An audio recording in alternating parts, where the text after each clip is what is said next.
മൂന്നാമത്തെ എപ്പിസോഡിന്റെ തുടക്കത്തിൽ കാണിക്കുന്നത് ബിബിനെ പറ്റിയുള്ള കൂടുതൽ കാര്യങ്ങൾ സംസാരിക്കാൻ വേണ്ടി മെർലിനും അജിയും പുറത്ത് മീറ്റ് ചെയ്യുന്നതാണ്. ഇതിനു മുമ്പും ബിബിൻ 2 കത്തുകൾ മെർലിന് അയച്ചിട്ടുണ്ടായിരുന്നു. ആദ്യത്തെ കത്ത് 2014 മെർലിന് വരുന്നത്. അവർ ഒരുമിച്ച് ജോലി ചെയ്തിരുന്ന ആ ലാബിലേക്ക്. അതിലെഴുതിയിരിക്കുന്നത് ഒരു സൈഡിൽ ബിബിന്റെ ഡീറ്റെയിൽസും മറു സൈഡിൽ മറ്റൊരാളുടെ ഡീറ്റെയിൽസുമായിരുന്നു. അടുത്ത ലെറ്റർ വന്നിരിക്കുന്നത് 2017 അതിലും 2 പേരുടെ ഡീറ്റെയിൽസും എഴുതിയിട്ടുണ്ട്. കഴിഞ്ഞ 12 വർഷമായിട്ട് ഞാനും ബിബിനുമായിട്ട് ഒരു കോണ്ടാക്റ്റും ഇല്ല. എന്തിനാണ് അവൻ എനിക്ക് ഈ ഡീറ്റെയിൽസ് എല്ലാം അയക്കുന്നതെന്ന് മനസ്സിലാകുന്നില്ല. എന്തോ ഒരു കാര്യം അവൻ എന്നോട് പറയാൻ ആഗ്രഹിക്കുന്നുണ്ടെന്ന് മാത്രം അറിയാം. എന്നിട്ട് ബിബിൻ അയച്ച ഡീറ്റെയിൽസും അവർ ഒരുമിച്ചെടുത്ത ഫോട്ടോയും അജി അവളിൽ നിന്നും വാങ്ങിച്ചിട്ട് കൊണ്ടുപോകുന്നു. എന്നിട്ട് ആ ഫോട്ടോ കൊണ്ടുപോയി ആൻസിയുടെ ഹസ്ബൻഡ് സഞ്ജീവിനെ കാണിക്കുന്നു. എന്നിട്ട് ഇത് തന്നെയാണോ നിങ്ങൾ ബാറിൽ വെച്ച് കണ്ടിരുന്ന ബിബിൻ എന്ന് ചോദിക്കുന്നു. ആ ബിബിൻ ഇതല്ല എന്നാണ് സഞ്ജീവ് പറയുന്നത്. അത് അജിക്ക് ഒരു ഷോക്കായിരുന്നു. അതുകൊണ്ട് അയാൾ ബിബിന്റെ യഥാർത്ഥ അഡ്രസ്സും തേടി പോകുന്നു. അഡ്രസ്സ് ചോദിക്കുന്നത് സാറയുടെ അയൽവാസി ജോഷിയോട് തന്നെയാണ്. ഇതെന്റെ അയൽവാസി സാറയുടെ മകനാണെന്ന് ജോഷി ഫോട്ടോ കണ്ടയുടനെ പറയുന്നു. അങ്ങനെ അജിയും ജോഷിയും കൂടി സാറയുടെ വീട്ടിലെത്തി. സാറ മരിച്ച ശേഷം ബിബിൻ അവിടെ നിന്നും താമസം മാറിയിരുന്നു. കൂടാതെ ആ വീടെല്ലാം പെയിന്റ് അടിച്ചിരുന്നു. അതുകൊണ്ട് തന്നെ സാറ എഴുതി വെച്ചതൊന്നും അവിടെ എങ്ങും കാണുന്നുണ്ടായിരുന്നില്ല.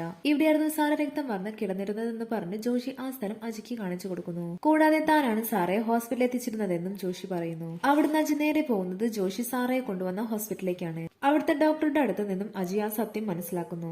സാറ മരിക്കുന്നതിന് മുമ്പ് പോലീസിനും മജിസ്ട്രേറ്റിനും ഓരോ കത്തുകൾ കൊടുത്തിരുന്നു. അജി അവിടുന്ന് നേരെ പോകുന്നത് CN നവാസിനെ അന്വേഷിച്ചാണ്.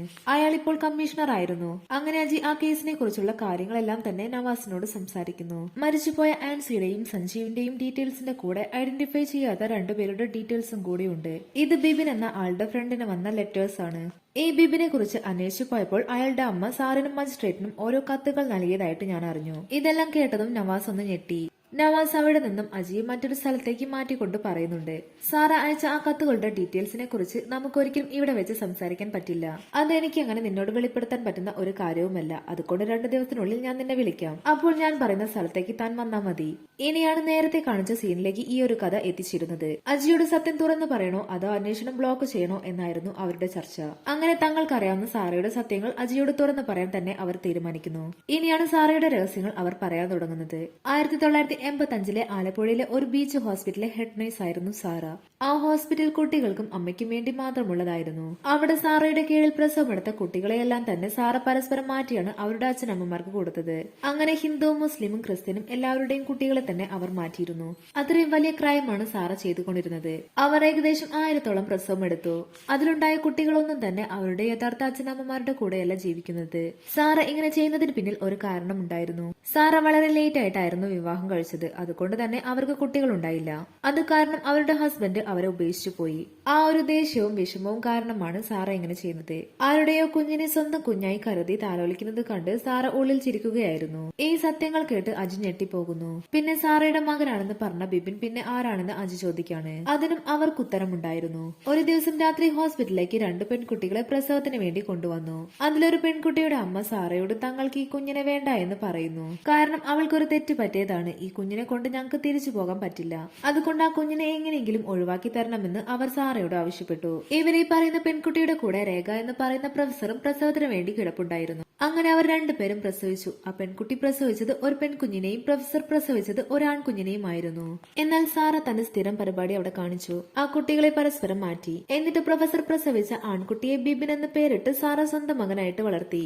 സാറ മരിക്കുന്നതിന് മുമ്പ് ബിബിനോട് എല്ലാം പറഞ്ഞിട്ടുണ്ടാകാം. അവൻ അത് വെച്ച് എന്തെങ്കിലും ചെയ്യുന്നുണ്ടോ എന്ന് ഞങ്ങൾ കുറച്ചുനാൾ അന്വേഷിച്ചിരുന്നു. എന്നാൽ ഇപ്പോൾ അവൻ ആ കത്തുകൾ അയച്ചിട്ടുണ്ടെങ്കിൽ അവൻ എന്തോ പ്ലാൻ ചെയ്തിട്ടുണ്ടായിരിക്കാം. അതുകൊണ്ട് അജിയെ അവർ ആ ഇൻവെസ്റ്റിഗേഷൻ ഏൽപ്പിക്കാണ്. അവിടെ വെച്ച് 3ാമത്തെ എപ്പിസോഡ് അവസാനിക്കുന്നു. സീരീസിന്റെ 4ാമത്തെ എപ്പിസോഡിന്റെ തുടക്കത്തിൽ കാണിക്കുന്നത് അജി തന്റെ വൈഫിന്റെ ഡെലിവറിക്ക് വേണ്ടി കാത്തിരിക്കുന്നതാണ്. അയാൾക്കൊരു പെൺകുഞ്ഞാണ് പിറന്നിരിക്കുന്നത്. കുഞ്ഞിനെ വാങ്ങുമ്പോൾ അജി നേഴ്സിനെ തന്നെ തുറച്ചു നോക്കുന്നുണ്ടായിരുന്നു. കാരണം സാറ എന്ന നേഴ്സ് കാരണം 1000ഓളം കുഞ്ഞുങ്ങളാണ് അവരുടെ അച്ഛനമ്മമാരിൽ നിന്നും വേർപിരിഞ്ഞു നിൽക്കുന്നത്. അത് കാരണം സ്വന്തം കുഞ്ഞിനെ കയ്യിലേക്ക് വാങ്ങുമ്പോൾ അയാൾക്കൊരു പേടിയുണ്ടാകുന്നു. അങ്ങനെ ഹോസ്പിറ്റലിലെ ഫോർമാലിറ്റീസ് എല്ലാം കഴിഞ്ഞ് അജി തന്റെ ഓഫീസിലേക്ക് വരുന്നു. അജിന്റെ ടീമിലേക്ക് 2 പേരും കൂടി ജോയിൻ ചെയ്യുന്നു. ഇവർ 3 പേരും ചേർന്നാണ് സാറയുടെയും ബിബിന്റെയും കേസ് അന്വേഷിക്കുന്നത്. മെർലിന് ആദ്യം വന്ന തന്ന കത്തിലുണ്ടായിരുന്ന ഡീറ്റെയിൽസ് വെച്ച് ബിബിന്റെ യഥാർത്ഥ പാരന്റ്സിനെ അന്വേഷിക്കാൻ അവർ തീരുമാനിച്ചു. അങ്ങനെ അവർ അന്വേഷിച്ച് അവരുടെ അടുത്തെത്തുന്നു. ഞങ്ങൾ പണ്ട് സാറിന്റെ സ്റ്റുഡൻസ് ആയിരുന്നു എന്ന് പറഞ്ഞിട്ടാണ് പ്രൊഫസറെ അവർ പരിചയപ്പെടുത്തുന്നത്. അങ്ങനെ അവർ അദ്ദേഹത്തിന്റെ വീട്ടിലേക്ക് ചെല്ലുന്നു. അവരുടെ മകളെ പറ്റി ചോദിക്കുമ്പോൾ അവർ പറയുന്നത് അവളുടെ 29ാമത്തെ ബർത്ത്ഡേയുടെ അന്നാണ് അവൾ ഹാർട്ട് അറ്റാക്ക് വന്ന് മരിക്കുന്നത്. എഞ്ചിനീയറിംഗ് കഴിഞ്ഞ് ഒരു ജോബ് കിട്ടിയിട്ട് മതി വിവാഹമെന്ന് അവൾ പറഞ്ഞതായിരുന്നു. ജോലി കിട്ടി കുറച്ചു നാൾ കഴിഞ്ഞപ്പോൾ തന്നെ അവൾ മരിച്ചുപോയി. എല്ലാം താൻ മറക്കാൻ തീരുമാനിച്ചിരിക്കുകയാണെന്നാണ് അദ്ദേഹം പറയുന്നത്. അവിടെ നിന്നും ഇറങ്ങിയ അജി പറയുന്നുണ്ട് ഇതിലെന്തൊക്കെയോ മിസ്റ്ററി ഉണ്ടെന്ന്. 8 വർഷം മുമ്പ് മെർലിന് ബിബിന്റെ ആദ്യത്തെ ലെറ്റർ കിട്ടുന്നത് 2014 ഡിസംബർ 2-നാണ്. അതിനുശേഷം ഒരാഴ്ച കഴിഞ്ഞ് കറക്റ്റ് ഡിസംബർ 9-നാണ് പ്രൊഫസറുടെ മകളായ രേണുകയുടെ ബർത്ത്ഡേ. അന്ന് തന്നെ രേണുക മരിക്കുകയും ചെയ്തു. രേണുക മരിച്ചിരിക്കുന്നത് അവളുടെ ബർത്ത്ഡേ പാർട്ടിയുടെ അന്ന് ഹൃദയാഘാതത്തെ തുടർന്നാണ്. അതന്വേഷിച്ച് പോലീസുകാരെ കണ്ടെത്താൻ അവർ പോകുന്നു. എന്നാൽ അവിടെ ചെല്ലുമ്പോഴാണ് മറ്റൊരു സത്യം അവർ മനസ്സിലാക്കുന്നത്. രേണുകയുടെ മരണകാരണം ഹൃദയാഘാതം മൂലമല്ലായിരുന്നു. ഡ്രഗ്സിന്റെ ഓവർഡോസ് കാരണമാണ് രേണുക മരിച്ചത്. അവളുടെ ബർത്ത്ഡേ പാർട്ടി നടക്കുന്ന അപ്പാർട്ട്മെന്റിന്റെ താഴെ പാർക്ക് ചെയ്തിരുന്ന കാറിലാണ് അവളെ മരിച്ച നിലയിൽ കണ്ടെത്തുന്നത്. ആ ഏരിയയിലൊന്നും തന്നെ CCTV ഉണ്ടായിരുന്നില്ല. ആ അന്വേഷണം ലീഡ് ചെയ്തിരുന്ന ഓഫീസറിന്റെ വീട്ടിൽ ചെന്നപ്പോഴാണ് കൂടുതൽ കാര്യങ്ങൾ അജി മനസ്സിലാക്കുന്നത്. സമൂഹത്തിൽ നല്ല നിലയും വിലയുമുള്ള 2 പ്രൊഫസേഴ്സിന്റെ മകളായിരുന്നു രേണുക. അതുകൊണ്ട് തന്നെ അവളുടെ മരണകാരണം ഡ്രഗ്സ് യൂസ് ചെയ്തതാണെന്നുള്ള കാര്യം പുറത്തുവിടാൻ അവർ താല്പര്യപ്പെട്ടിരുന്നില്ല. അതിനാൽ ഹൃദയാഘാതം എന്ന് തന്നെയാണ് പത്രങ്ങളിലെല്ലാം കൊടുത്തിരുന്നത്. അങ്ങനെ രേണുകയുടെ കുറച്ച് സുഹൃത്തുക്കളെ കാണാൻ അജിയും ടീംസും പോകുന്നു. അവർ പറയുന്ന വിവരങ്ങൾ ഇങ്ങനെയായിരുന്നു. അവൾ പഠിത്തത്തിലെല്ലാം തന്നെ വളരെ മോശമായിരുന്നു. മാർക്കറ്റിംഗ് ജോലിയായിരുന്നു അവൾ ചെയ്തുകൊണ്ടിരുന്നത്. അവൾ സിഗരറ്റ് വലിക്കുകയും ഡ്രഗ്സ് യൂസ് ചെയ്യുകയും ഒക്കെ ചെയ്യുമായിരുന്നു. മാത്രമല്ല അവളുടെ പാരന്റ്സിനോടും വളരെ റൂഡായിട്ടായിരുന്നു അവൾ പെരുമാറിയിരുന്നത്. ബിബിൻ എന്ന പേരിൽ ആരെങ്കിലും നിങ്ങൾക്ക് അറിയുമോ എന്ന് ചോദിക്കുമ്പോൾ അവർക്കാർക്കും തന്നെ അറിയില്ലായിരുന്നു. എന്നാൽ ബിബിന്റെ ഫോട്ടോ കാണിച്ചപ്പോൾ എല്ലാവരും പറയുന്നുണ്ട് ഇത് ഹർഷനാണെന്ന്. ബിബിൻ അവർക്കിടയിൽ ഹർഷൻ എന്ന പേരിലായിരുന്നു അറിയപ്പെട്ടിരുന്നത്. അവരുടെ ഓഫീസിൽ ഹർഷൻ എന്ന പേരിൽ ബിബിൻ കുറച്ചുനാൾ ജോലി ചെയ്തിരുന്നു. രേണുകയോട് ഞങ്ങളെക്കാൾ കൂടുതൽ കമ്പനി അവനായിരുന്നു. അതുകൊണ്ട് തന്നെ അവർ പരസ്പരം അടുക്കുകയും ചെയ്തു. എന്നാൽ അവർ തമ്മിൽ നല്ല കമ്പനിയാണെങ്കിലും അവർക്കിടയിൽ പ്രണയമൊന്നും ഉണ്ടായിരുന്നില്ല. എല്ലാവരും രേണുകയുടെ വീട്ടിൽ ചെല്ലുമ്പോഴൊക്കെയും അവളുടെ പാരന്റ്സിനോട് അവൾ വളരെ റൂഡായിട്ടായിരുന്നു പെരുമാറിയിരുന്നത്. അപ്പോഴൊക്കെയും അവരെ സമാധാനിപ്പിച്ചിരുന്നത് ബിബിനായിരുന്നു. ബിബിന് അവരോട് വളരെ സ്നേഹമായിരുന്നു. അന്ന് ആ പാർട്ടിയിൽ അവരുടെ കൂടെ ബിബിനും ഉണ്ടായിരുന്നു. പാർട്ടിക്കിടയിൽ രേണുകയെ കാണാതാവുകയും അവളെ അന്വേഷിച്ചു പോയപ്പോഴാണ് അവളെ കാറിൽ മരിച്ച നിലയിൽ കാണുന്നത്. അത് കഴിഞ്ഞ് കുറച്ച് ദിവസങ്ങൾക്ക് ശേഷം അവൻ ജോലി റിസൈൻ ചെയ്ത് ഇവിടെ നിന്ന് പോവുകയും ചെയ്തു. അങ്ങനെ അവർ ബിബിൻ താമസിച്ചിരുന്ന അപ്പാർട്ട്മെന്റിലേക്ക് പോകും. അവിടെ ചെന്ന് അവനെ കുറിച്ച് അന്വേഷിച്ചപ്പോൾ അവിടുത്തെ ഓണർ വളരെ നല്ല അഭിപ്രായമാണ് അവനെ കുറിച്ച് പറഞ്ഞത്. വാടകയെല്ലാം വളരെ കൃത്യമായിട്ടായിരുന്നു അവൻ തന്നിരുന്നത്. അവനൊരു സയന്റിസ്റ്റ് ആവണമെന്നാണ് ആഗ്രഹമെന്ന് പറഞ്ഞിരുന്നു. ഒരു ദിവസം അവൻ പറയാതെ പോയി കളഞ്ഞു. അതുകൊണ്ട് തന്നെ അവന്റെ സാധനങ്ങളൊന്നും തന്നെ ഞാൻ മാറ്റിയില്ല. എന്നിട്ട് അതെല്ലാം അയാൾ കാണിച്ചു കൊടുക്കുന്നു. അതെല്ലാം കണ്ടതിന് ശേഷം അജി ഞെട്ടിപ്പോവാണ്. കാരണം അതെല്ലാം ലാബ് എക്യുപ്മെന്റ്സ് ആയിരുന്നു. രേണുകയെ കൊന്നത് ബിപിൻ തന്നെയാണെന്ന് അവർക്ക് മനസ്സിലായി. അവൻ വളരെ പ്ലാൻ ചെയ്തിട്ടാണ് രേണുകയെ കൊന്നിരിക്കുന്നത്. ഇതിനെല്ലാം തന്നെ കാരണം സാറയാണ്.